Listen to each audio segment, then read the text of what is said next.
this, but he's never going to be forgotten.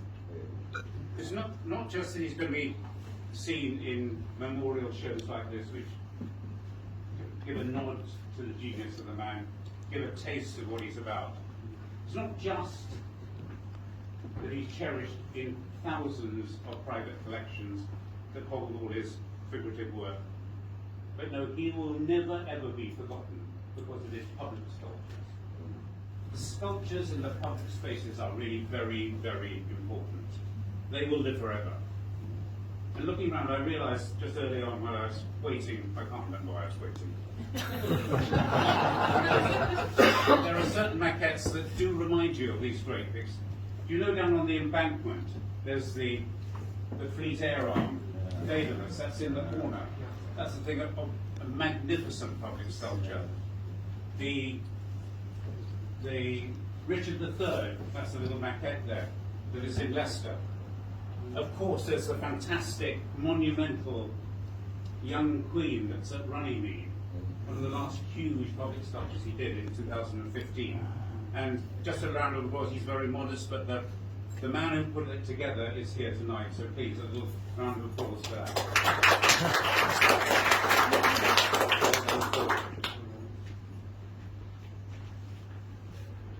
I think, for me, apart from the Shakespeare, we'll have more of that later, which is in Stratford, and it is about Kingdom Brunel. My favourite, I think it is one of the greatest public sculptures post-war. I'm not a man for hyperbole. But I truly believe that this is a great sculpture. Do you remember in 2011, the theatre for the Rainbow Division in the courtyard in the Royal Academy? I think a very, very moving sculpture. We turned it round, it's been in the window and stopping people in their tracks all day. It's a great, great public sculpture. And I'm also going to just nod, if you ever get a chance, go to the Garden of Heroes. Felix Dennis was a great patron, and it's full of James's work. You can't see it anywhere else. That was the public place, and it will live forever. But there was a private man who was much cherished. He was warm. When you got him on a one-to-one, he was chatty, anecdotal. He had a sweet nature. There was a certain privacy about him, but there was a sort of quiet charisma about him. I liked him a lot.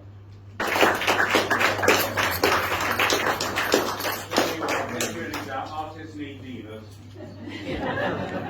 They also need patrons and clients. And James was very lucky in having some very loyal and enthusiastic clients over the years. None more so than my chum, Jeffery, who is going to introduce the guest speaker.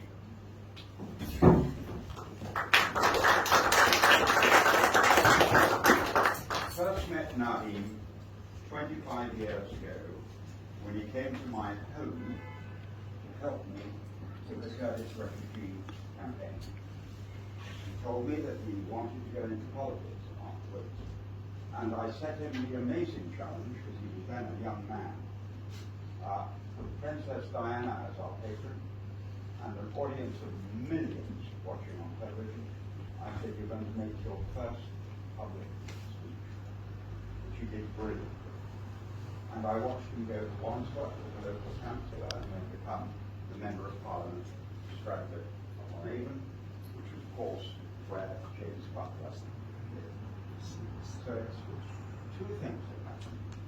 One, I thought when he came to my home that it would be politics that would be his first love, and indeed it was. But he also fell in love with my art collection and has been collecting ever since, and has a very serious art collection. So it's special for me to be able to invite this young man who went on to be Chancellor of the Exchequer. Now, I did make him one promise, and I know you're going to help me keep it. I did promise when I introduced him that he would get a standing ovation. Thank you, Jeffery. Thank you, Chris and Andy. I apologise for being late, but you can thank the Chief Whip for that. because I was held back for the vote. I voted, I sprinted down here and managed to find a very friendly cabbie actually to get you here. Hopefully not too late for you. But friends, good evening. It's great to be with you. And of course, I can't begin to tell you what a pleasure it is, after years of political speeches, to be able to make a speech about something really important. And I have, as Jeffrey's just talked to you about, loved art in all its forms ever since I came to this country as an 11-year-old boy. Before I could even speak English, I could speak, or at least I could understand art, transplanted to what felt at the time a different planet.